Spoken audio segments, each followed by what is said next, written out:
नरेंद्र मोदी, इस एक नाम से आज भारत ही नहीं विश्व का हर देश अच्छी तरह से परिचित है।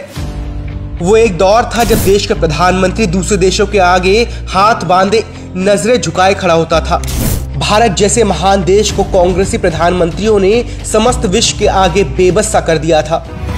लेकिन फिर पीएम पद पर एक ऐसी शख्सियत बैठी जिसने अपने कामों और इरादों के बल पर भारत को फिर से उसकी शक्तिशाली पहचान दिलाई। इन 7 सालों में मोदी जी ने ऐसा क्या किया जो आज तक स्वतंत्र भारत के इतिहास में कोई और नहीं कर पाया, देखते हैं। विश्व गुरु भारत।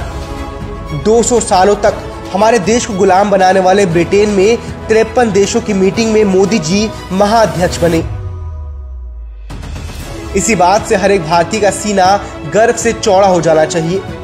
यूएन मानवाधिकार परिषद में भारत की बड़ी जीत हुई। सबसे ज्यादा वोटों के साथ भारत इसका सदस्य बना। क्या अब भी भारत की जनता पूछेगी मोदी जी विदेश क्यों जाते हैं? यही नहीं, दुनिया के 25 सबसे ताकतवर देशों की लिस्ट जारी हुई जिसमें भारत नंबर 4 पे है। हमसे आगे अमेरिका, रूस और चीन है। ये है मोदी युग। चाय वाले का अर्थशास्त्र। भारत की आसमान छू रही जीडीपी को देखकर विरोधी भी दंग रह गए। भारत की जीडीपी 8.2, चीन की 6.7 और अमेरिका की 4.2 है। क्या अब भी विरोधी कहेंगे मोदी विदेश क्यों जाते हैं? यही नहीं, जीएसटी का मासिक टैक्स कलेक्शन 1 लाख करोड़ के पार पहुंच गया। सेना और सैनिक दोनों मजबूत। जल, थल और आकाश तीनों क्षेत्रों में सुपरसोनिक मिसाइल दागने वाला दुनिया का पहला देश भारत बना है।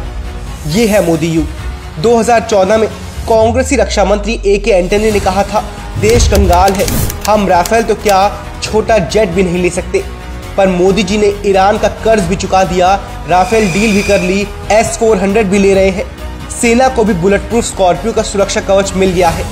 एक बात और, 70 सालों में पाकिस्तान को कभी गरीब नहीं देखा, लेकिन मोदी जी के आते ही पाकिस्तान कंगाल हो गया। दरअसल पाकिस्तानी कमाई का जरिया भारतीय नकली नोटों का व्यापार था, जिस पर मोदी जी ने लगाम लगा दी। हर मार्केट में भारत की चर्चा।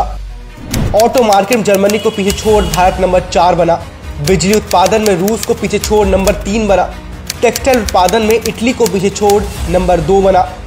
मोबाइल उत्पादन में वियतनाम को पीछे छोड़कर नंबर 2 बना। स्टील उत्पादन में जापान को पीछे छोड़कर नंबर 2 बना।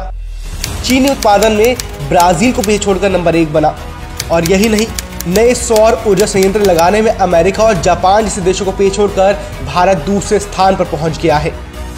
बरसों के सपने हुए पूरे। राम मंदिर, धारा 370 और ट्रिपल तलाक, ये वो 3 काम जिन पर मोदी सरकार ने वादे के मुताबिक काम किया, जिसका नतीजा आज 370 हटने से कश्मीर से आतंक का खात्मा हो रहा है। ट्रिपल तलाक खत्म होने से महिलाएं खुद को सुरक्षित महसूस कर रही हैं और राम मंदिर विवाद खत्म हुआ तो दशकों बाद अयोध्या में रामलला की वापसी हुई। मोदी जी की बढ़ती हुई ख्याति से सारा विपक्ष बौखला गया है। इतना बौखला गया है कि सारे भ्रष्टाचारिता के महारथी एक होकर चक्रव्यूह की रचना कर रहे हैं, जिससे 2024 में मोदी जी को हराया जा सके। लेकिन उन भ्रष्टाचारी महारथियों को ये नहीं पता कि अर्जुन की तरह इस युग में भी पीएम मोदी को सिर्फ देश के विकास के रूप में एक लक्ष्य दिखता है, जिसकी पूर्ति के लिए वो निरंतर कार्य करते रहेंगे।